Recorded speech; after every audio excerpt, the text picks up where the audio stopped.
지난 시간에 이어서 이사야의 본문을 중심으로 은혜를 받기를 원합니다. 실로 창조주 하나님 아버지와 본체로는 동등하신 우리 예수님께서 아기로 이 땅에 태어나셨다고 하는 것은 정말 거대한 사건입니다. 성령님으로 말미암아 동정녀 마리아에게 잉태되셔 아기로 이 땅에 태어나신 우리 주님, 그 주님께서 태어나시기 전에 동정녀 마리아와 정혼한 요셉에게 꿈에 주의 사자가 나타나서 말씀하셨습니다. 우리 예수님께서 이 땅에 오신 목적이 무엇인가를 분명하게 말씀하셨어요. 다윗의 자손 요셉아, 내 아내 마리아 데려오기를 무서워 말라. 저에게 잉태된 자는 성령으로 된 것이라. 아들을 낳으리니 이름을 예수라 하라. 이는 그가 자기 백성을 저희 죄에서 구원할 자이심이라. 분명하게 말씀하셨습니다. 우리는 이 성탄의 주님의 나심의 진정한 의미를 더 공부함으로 우리에게 주시는 은혜를 충만하게 받아야 합니다. 오늘 저와 여러분이 이 시대 속에서 무엇을 통해서 우리의 존재와 삶의 영광을 언제나 견지해야 되는가? 그리스도 예수님 안에서 하나님 아버지께서 우리에게 주신 은혜로 말미암아서만 그 일이 가능한 줄을 믿어야 합니다. 그래서 사도 바울은 디모데후서 2장 1절에서 그리스도 예수 안에 있는 은혜 가운데서 강하라고 권고를 하였습니다. 저와 여러분이 무엇으로 저와 여러분의 심령을 채울 수 있겠습니까? 그리스도 예수님 안에서 하나님 아버지께서 주시는 은혜로만 채워집니다. 오늘도 그런 심령을 가지고 성령님의 인도하심을 따라 이 말씀을 강론하는 중에 충만한 그런 놀라운 변화가 우리 심령 속에 일어나기를 바랍니다. 우리는 지난 시간에 이사야 9장의 말씀을 첫 시간째에 강론하면서 흑암과 사망의 그늘진 땅에 비추는 큰 빛으로 오신 예수님을 배웠습니다. 죄를 범한 인생이 다 흑암과 사망의 그늘에 앉아 있다고 성경은 줄기차게 증거를 하고 있어요. 여러분, 어떤 세상의 변화가 일어나도 어떤 그 세상의 변동이 일어나도 죄를 범한 인생, 흑암과 사망의 그늘진 땅에 있는 그 인생의 곤경을 치유할 것이 없는 것입니다. 오직 흑암과 사망의 그늘진 땅에 거하는, 죄 가운데 거하는 인생들의 오직 유일한 치료하는 광선은 우리 주 예수 그리스도와 그 행하신 일 뿐입니다. 그래서 우리 예수님을 의의 태양이라, 의의 태양, 또 의의 태양이신 주님께로부터 치료하는 광선이 발해진다고 말씀을 했습니다. 그래서 흑암에 행하던 백성이 큰 빛을 보고 사망의 그늘진 땅에 거하던 자에게 빛이 비추도다 말씀하셨어요. 그러므로 저와 여러분이 이 땅에서 살아가면서 우리 마음속에 다른 것을 통해서 우리의 삶의 의미를 조명하고 힘을 얻으려고 하면 다 모자라고 결국 실망할 수밖에 없어요. 그래서 항상 주님을 바라봐야 됩니다. 다윗은 시편에서 내가 종일 주님을 바라본다고 했습니다. 종일 주님을 묵상한다고 했습니다. 우리 예수님께서 말씀하셨습니다. 나는 세상의 빛이니 나를 따르는 자는 어둠에 다니지 아니하고 생명의 빛을 얻으리라. 또 사도 바울은 골로새서에서 예수님을 구주로 믿어 구원을 받은 모든 성도들의 행복에 대해서 이렇게 말하고 있습니다. 우리로 하여금 빛 가운데서 성도의 기업의 부분을 얻기에 합당하게 하신 아버지께 감사하게 하시기를 원하노라. 그가 우리를 흑암의 권세에서 건져내사 그의 사랑의 아들의 나라로 옮기셨으니 그 아들 안에서 우리가 구속 곧 죄 사함을 얻었도다. 언제나 그러므로 복음의 가장 본질적인 걸 날마다 반추하여 사고하고 생각하고 그것을 적용하는 것이 믿음 생활입니다. 또 요한복음 5장 24절에 예수님께서 진실로 너희에게 이르노니 내 말을 듣고 또 나 보내신 이를 믿는 자는 영생을 얻었고 심판에 이르지 아니하나니 사망에서 생명으로 옮겨느니라. 여러분 이 말씀을 여러 번 참으로 수를 헤아릴 수 없을 정도로 많이 들었을 것입니다. 그런데 듣는 데서 끝마치지 말고 그것을 저와 여러분의 것으로 항상 적용해야 됩니다. 이 말씀 속에 나 자신을 넣고 우리 주 예수 그리스도 안에 영생이 있고 예수 그리스도 안에 정죄함을 받지 아니하고 사망에서 생명으로 옮겨지는 놀라운 일이 있다고 그랬는데 내게 정말 이와 같은 일이 일어나는가를 점검하면서 나와 주님과의 관계가 어떠한 것인가를 점검하면서 어그러지지 않았는가를 늘 성찰하면서 믿음 생활을 해야 되는 것입니다. 그래서 오늘 이런 심정을 가지고 오늘 본문 이사야 9장 3절, 4절, 5절, 6절에 나오는 말씀을 통해서 우리 예수님께서 이룩하실 나라가 어떤 나라인가 하는 것을 배우기를 원합니다. 자, 이 결론적으로 말씀드리면 예수님께서 이룩하실 나라는 참된 안식과 평화의 나라입니다. 한번 따라합시다. 참된 안식과 평화의 나라. 이것이 바로 우리 예수님이 이룩하시는 나라의 특성입니다. 자, 이사야서 9장 3절에 주께서 이 나라를 창성케 하시며 여기서 말하는 이 나라는 바로 주님이 이루실 나라입니다. 그 즐거움을 더하게 하셨으므로 추수하는 즐거움과 탈취분을 나누는 때의 즐거움같이 그들이 주의 앞에서 즐거워하오니 이는 그들의 무겁게 맨 멍에와 그 어깨의 채찍과 그 압제자의 막대기를 꺾으시되 미디안의 날과 같이 하셨습니다. 어지러이 싸우는 군인의 갑옷과 피 묻은 복장이 불의 섭같이 살라지리니 이는 한 아기가 우리에게 낳고 한 아들을 우리에게 주신 바 되었는데 그 어깨에는 정사를 메었고 그랬습니다. 자, 이 대목을 주목을 해야 돼요. 그 어깨에는 무엇을 메었다고요? 정사를 메었다 그랬습니다. 이 정사를 메었다는 건 그 어깨에 정권이 올려져 있다는 말이에요. 정권이 올려져 있다. 다시 말하면 아기로 오시는 그분이 그의 왕국, 킹덤, 그의 왕국을 세우려 오신다 그 말입니다. 우리 예수님은 나라, 왕국을 세우려 오셨습니다. 그래서 우리 예수님께서 공중 앞에 나타나시어 외치신 첫 번째 메시지가 회개하라, 천국이 가까웠느니라 말씀했어요. 천국, 킹덤 오브 헤븐, 또 하나님의 나라. 우리 예수님께서 나의 나라라 그렇게도 말씀하셨습니다. 예수님의 오실 길을 백성들로 예비하게 하기 위해서 회개를 외치며 세례를 베풀었던 세례 요한의 메시지의 중심도 항상 회개하라, 천국이 가까웠다 하는 말씀입니다. 오늘날 설교자의 모든 설교들도 회개하라, 천국이 가까웠다. 하나님의 나라, 우리 예수님이 이루실 나라에 집중하는 그 모든 설교들이 다 그 하나님의 나라, 예수님의 나라와 연관이 되어 있어야 돼요. 그리고 성도님들도 역시 마찬가지로 그 나라의 영광에 대해서 주목해야 됩니다. 자, 천국이라는 말이 많이 나옵니다. 한번 따라합시다. 천국.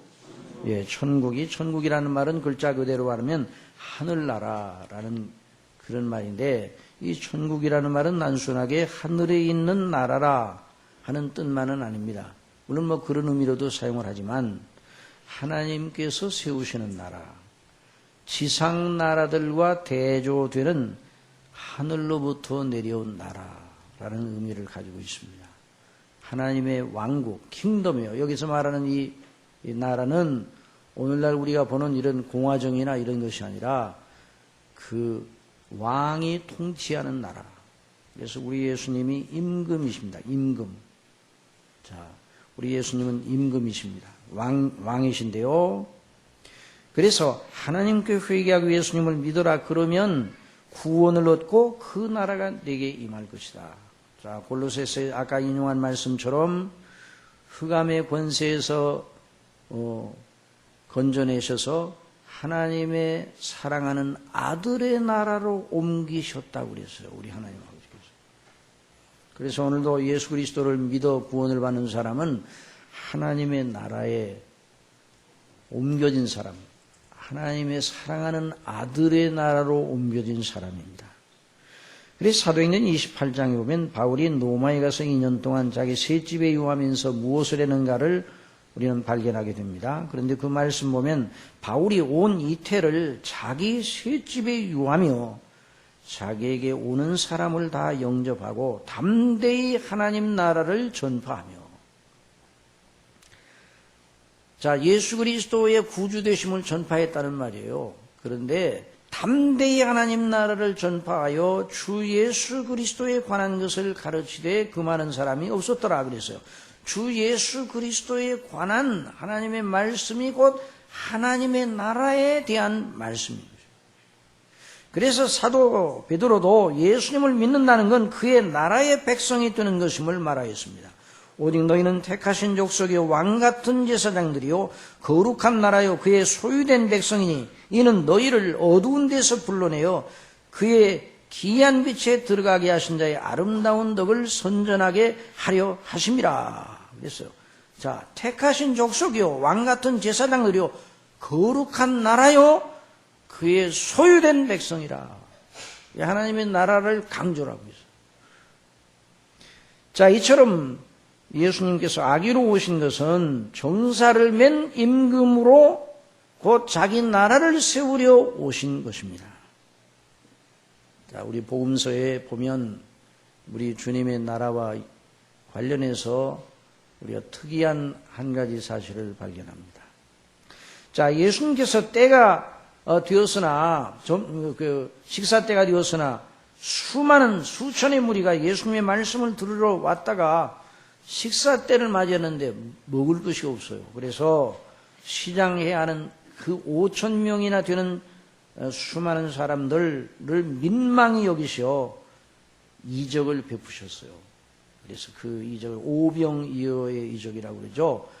보리떡 5개와 물고기 2마리로 그건 한 사람이 한 끼 식사에 해당하는 것입니다. 그런데 그것을 가지고 축사하셔서 하나님 앞에 기도하고 축사하셔 5천 명이 다 배불리 먹도록 그렇게 놀라운 이적을 베푸셨습니다.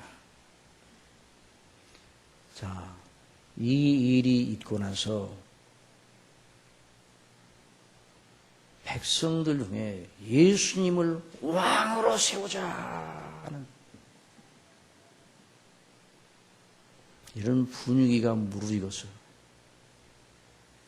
요한복음 6장에 보면 이렇게 기록되어 있습니다. 예수께서 떡을 가져 축사하신 후에 앉은 자들에게 나눠주시고 고기도 그렇게 저희의 원대로 주시다. 저희가 배부른 후에 예수께서 제자들에게 이르시되 남은 조각을 버리는 것이 없게 하라 하시므로 이에 거두니 보리떡 5개로 먹고 남은 조각이 12바구니에 찼다고 해요. 그러니까 얼마나 놀라운 일이 일어났는가. 자, 그 사람들이 예수님의 행하신 이 표적을 보고 말하였습니다. 이는 참으로 세상에 오실 그 선지자라. 그렇게 말하면서 어떤 분위기요, 어떤 일이 그 5천 명의 사람들의 마음속에서 벌어지고 있었는가? 억지로 예수님을 잡아 임금 삼으려 했습니다. 임금 삼으려 했다는 건 나라를 세우겠다는 거예요. 예수님이 왕인 나라를 세우고자 그 사람들 속에 그런 움직임이 일어났다는 것이죠.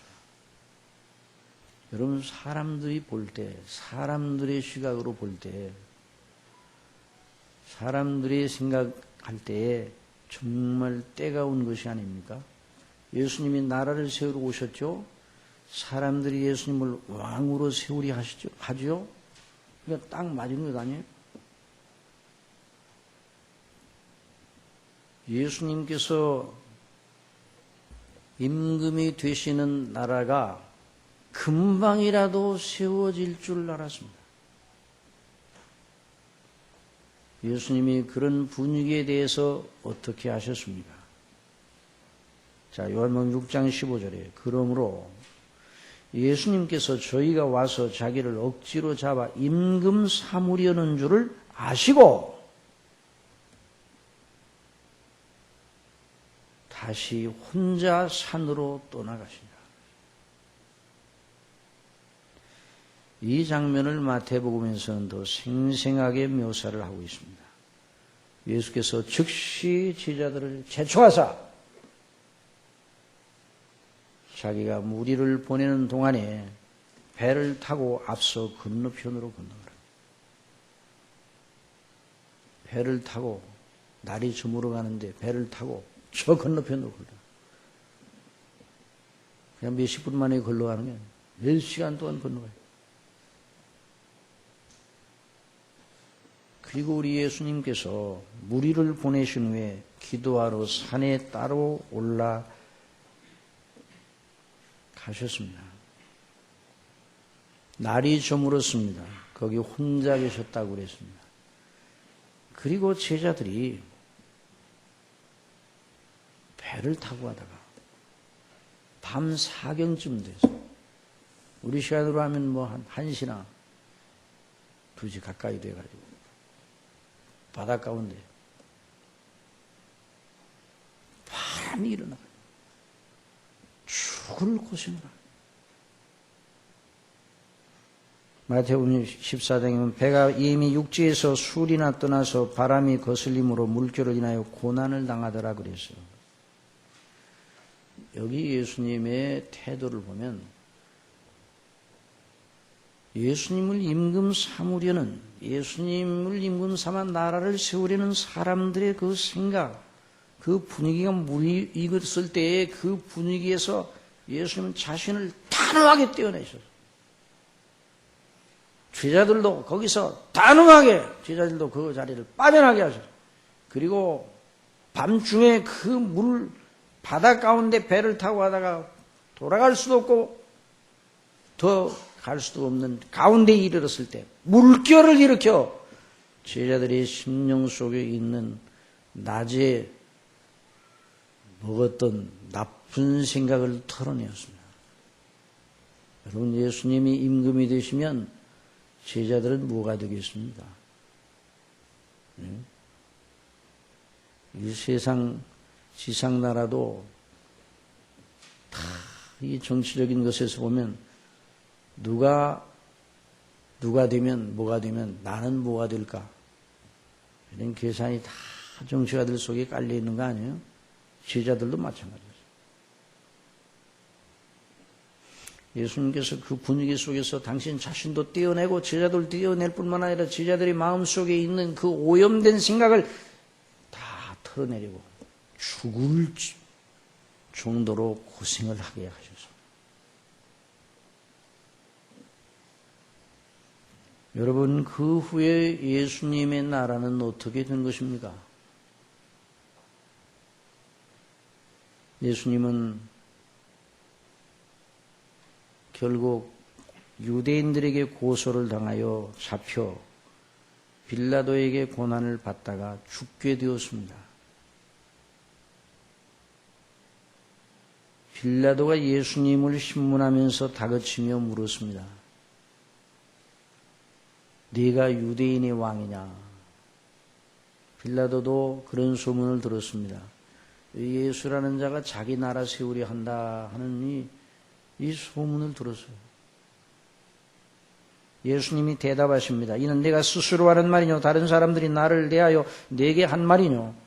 빌라도가 대답합니다. 내가 유대인이냐? 네 나라 사람과 대제사장들이 너를 내게 넘겼으니 내가 무엇을 하였느냐? 그리고 예수님이 대답하십니다. 지금 예수님께서 묶여서 고난을 받으시고 채찍을 맞으시고 그런 가운데 예수님의 몸이 말이 아니었습니다. 우리 예수님이 말씀하십니다. 내 나라는 이 세상에 속한 것이 아니라.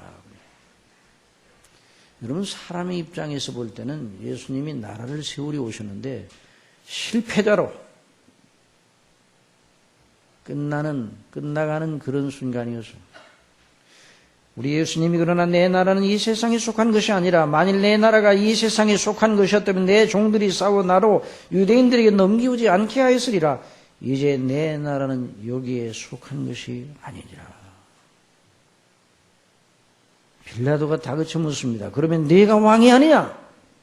예수님께서 말씀하십니다. 네 말과 같이 내가 왕이니라.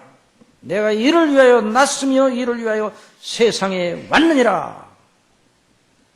분명하게 말씀하셨습니다.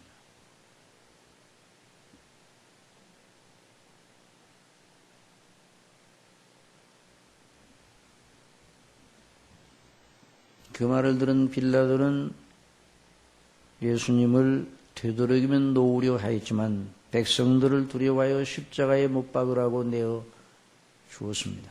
예수님이 십자가에서 처참하게 피 흘려 죽으셨습니다. 여러분, 저와 여러분이 이 모습을 보면서 당시 빌라도나 유대 당국을 주도했던 대지상이나 헤롯이나 또 유대 일반인들이 그 예수님의 그 죽으심을 보고 어떻게 생각을 했겠습니까? 예수는 자기 나라를 세우려 하였으나 끝내 뜻을 이루지 못하고 처참하게 죽고 말았다. 제자들은 어떠했습니까? 제자들도 역시 마찬가지였어요.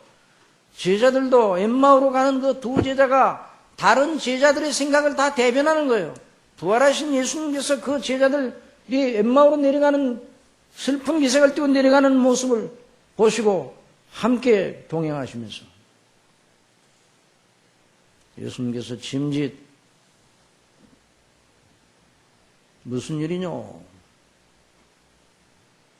그러니까 그 엠마오로 가는 두 제자가 그일 예루살렘에 살면서 당신만 그 일을 모르냐고 오히려 예수님을 꾸짖으면서 예수님에 대해서 이렇게 말합니다. 우리 대제사장들 관원들이 사형 판결에 넘겨주어 십자가에 못 박았느니라. 우리는 이 사람이 이스라엘을 구속할 자라고 바랐노라. 이 사람이 이스라엘의 재건 새로운 나라를 건설하여서 유대인들로 이루어진 옛날 출애굽받은 그 이스라엘의 권위와 다윗 왕국과 같은 그 권위를 나타내는 나라를 세울 줄 알았다 이 말이에요.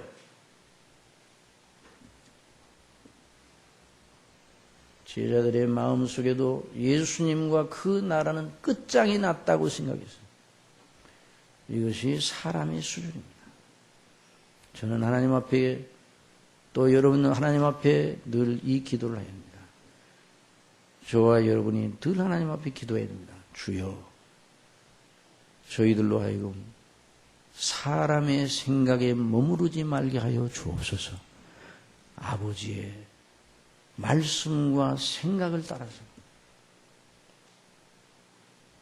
모든 걸 보게 하시고 생각하게 하소서. 예수님이 죽으셔서 예수님의 나라가 끝장이 난 것입니까? 사랑하시는 성도 여러분, 아기로 오신 예수님은 나라를 세우려 오셨습니다. 예수님이 죽으셨습니다. 그 나라가 끝장이 난 것이 아니라 예수님의 죽으심으로 이룩되는 나라입니다. 다시 사심으로 견고하게 세워지는 나라입니다.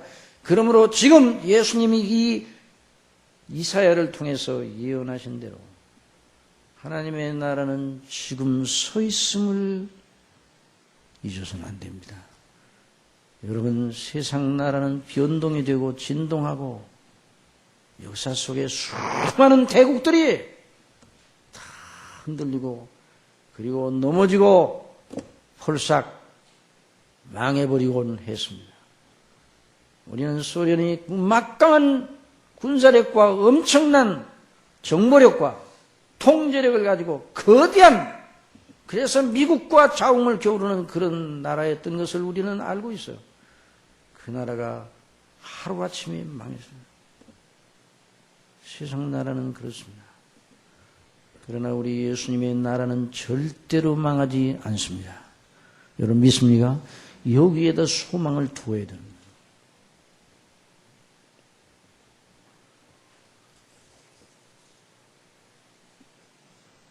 그래서 우리는 이 나라를 배우고 있는 거예요. 이 성탄 분위기에 휩싸여서, 성탄 캐롤에 휩싸여서 우리 마음이 흐느적흐느적하고 오늘날 또 이 우리나라의 전국을 바라보면서 우리 마음이 왔다 갔다 하고 이러지 말고 아기로 오신 그분이 오시어 이 땅에 계시다가 때가 되면 십자가에 못 박혀 죽으시고 부활하심으로 이룩하신 그 영원한 나라를 바라봐야 됩니다. 그 나라만 영원합니다. 역사는 그 나라 때문에 진행이 되는 것입니다. 우리나라가 존재하는 것도 그 나라를 위한 것입니다. 선지자 이사야를 통해서 성령께서 그 예수님이 세우실 나라의 특성을 본문을 통해서 말씀해 주셨습니다. 주께서 이 나라를 창성케 하시며, 창성케 하신다. 이 나라가 교회의 역사상 보면 이 나라가 아주 좁아들고 이 나라가 금방 까불어들고 이 나라가, 하나님의 나라가 이 지상에 없고 사람들 중에서 다 무가치하게 여겨질 것 같은 그런 순간도 없지 않아 있었어요. 그러나 여러분, 이 나라를 하나님께서 창성케 하십니다. 이 나라만 창성합니다. 다른 나라는 다 한시적이에요. 그 즐거움을 더하게 하셨으므로 추수하는 즐거움과 탈취물을 나누는 때의 즐거움같이 하리라. 당시 이 예언을 듣던 남국 유다에 있는 백성들, 이사야가 하는 말이 무엇인지 그걸 지상적인 조건에서 들으면 이 유다 나라를 앞으로 창성케 한다는 말인가? 아니었어요. 당시 남북 유다나 북극 이스라엘은 심히 유태로웠으며 변방의 침입을 받고 늘 괴롭힘을 당하였습니다. 그리고 이사야가 이 예언을 한 뒤 불과 100년도 못 되어 북극 이스라엘은 아수르에 의해서 망했어요. 남북 유다는 이 예언 후 250년 후에 바벨론에 의해 함락되어 포로 잡혀갔습니다. 그게 지상나라에 대한 예언이라면 의미가 없는 것입니다. 어떤 지상의 왕국에 창성하게 되어 영구한 나라가 있습니까? 아직도 구약 성경을 유대교는 어떤 종교인가? 지금 이스라엘 사람들이 유대교를 신봉하는데 유대교가 어떤 종교인가? 유대민족주의적 사관을 가지고 유대민족, 아브라함의 육신적 혈통만이 선민이라고 생각하고 그 민족주의, 유대민족주의의 역사관을 가지고 구약을 자기 나름대로 해석하여 교리를 만든 것이 유대교예요. 그러니까 그들은 나중에 예수님이 구주라고 믿지 않습니다.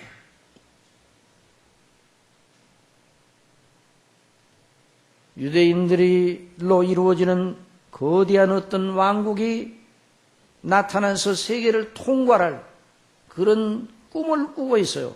참말로 어리석은 꿈입니다.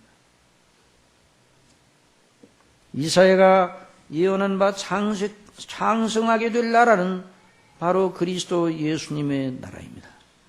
사랑하시는 성도 여러분, 저와 여러분이 지상에 살면서 내 나라를 이룩하려고 살면 어리석어집니다.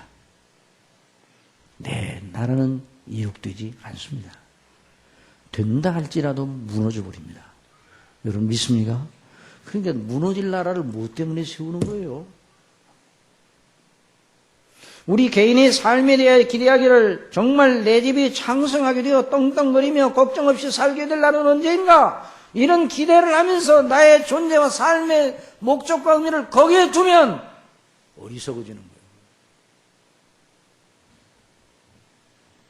우리 형편과 조건이 어떠하다 할지라도 예수님이 세우시는 하나님의 나라에 소망을 두며 살아가면, 그래서 예수님의 가르쳐 주신 대로 하늘에 계신 우리 아버지의 이름이 거룩히 여김을 받기를 원합니다. 아버지의 나라가 임하기를 원하나이다. 아버지의 뜻이 이루어지기를 원합니다. 이렇게 하면서 살아가는 것이 어떤 조건 하에도 그 사람은 바로 이 사람. 그 사람 무너지지 아니할 삶을 사는 거예요.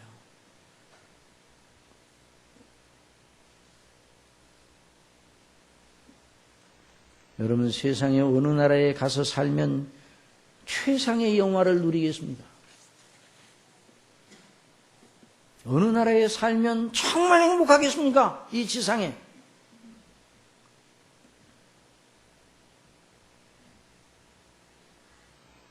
어떤 조건에 우리가 처하면 정말 행복하겠습니다. 그런 꿈을 버리시기 바랍니다. 그리스도 안에 있는 아버지의 나라, 주님의 나라 안에 저와 여러분의 영원한 영광이 있습니다. 1970년대 초 우리나라가 힘들 때 미국 이민을 가는 사람들이 많았습니다. 친척의 초청을 받고 이민을 기다리는 이들은 그날이 오기를 목 빠지게 기다리곤 하였습니다. 제가 신학대학원에 다니며 교회 전도사 시절인 1970년도 중반, 75년 정도 될 겁니다. 교회를 잘 섬기던 어느 집사님 가정이 미국 이민을 갔습니다. 참 어렵게 살고 계셨어요. 그런데 믿음으로 참 교회를 신실하게 섬기던 그분들. 그 집사님 가신 분들로부터 편지가 왔습니다. 그 편지 속에 여기 오니 고기도 마음대로 먹을 수 있고 바나나도 실컷 먹을 수 있고 먹을 것이 너무나 풍부해요.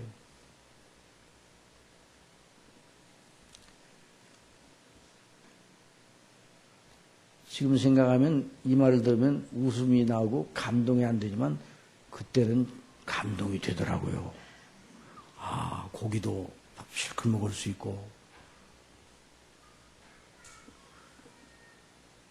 그 30년 후 제가 한 10년 전에 만 9년 전에 미국에 가서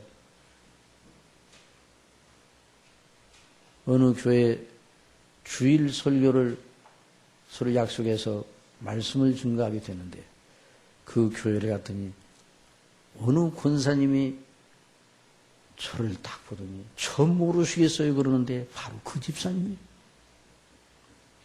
그 교회를 잘 섬기고 권사님으로 섬기시고 또 남편 되시는 분은 장로님으로 또 섬기시더라고요. 그 얼마나 반가웠는지.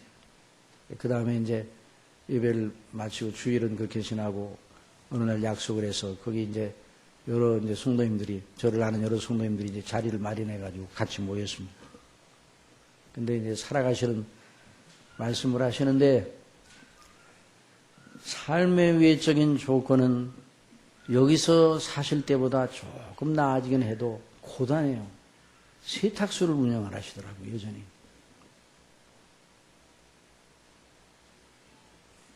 그런데 여전히 여기 계실 때나 거기 계실 때나 그 권사님의 심령 속에 하나님의 나라가 있었습니다. 세탁소를 운영하면서 오는 손님들에게 옷만 세탁해 주는 게 아니라 어떻게든지 예수님 믿고 저 사람들도 구원을 받도록 해야 되겠다. 흑인이든 백인이든 여러 종족들 오는 사람들에게 그걸 목적으로 세탁소를 한다고. 아들은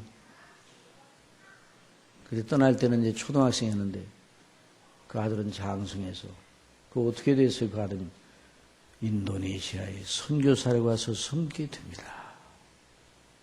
그 하나님의 나라의 영광을 바라보고 행복해요. 외적인 조건은 고단해도 심령이 살아있어. 그걸 그분과 교제하면서 제가 힘을 얻었어요. 사랑하시는 성도 여러분, 하나님의 나라에 투자하시기 바랍니다. 보물을 어디에 쌓아두라고 했습니까?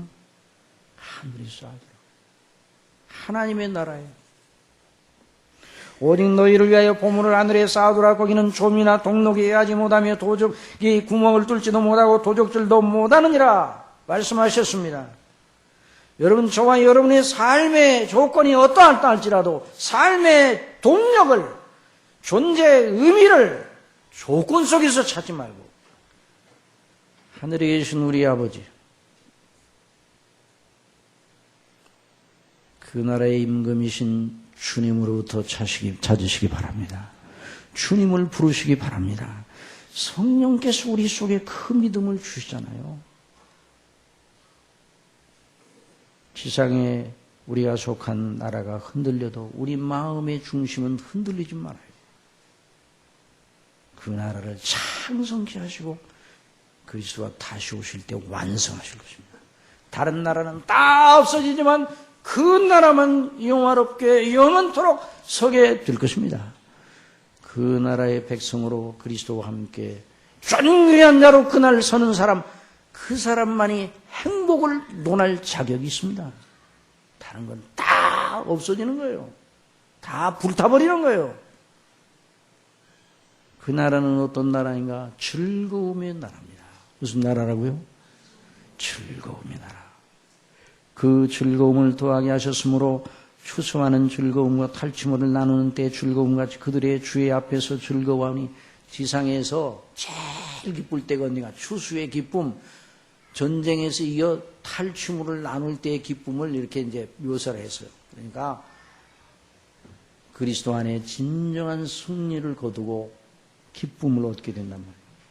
주 앞에서 즐거워하오니. 그래서 세상 부귀 영화 이런 것들이 우리에게 달콤하게 여겨질 수가 있어요.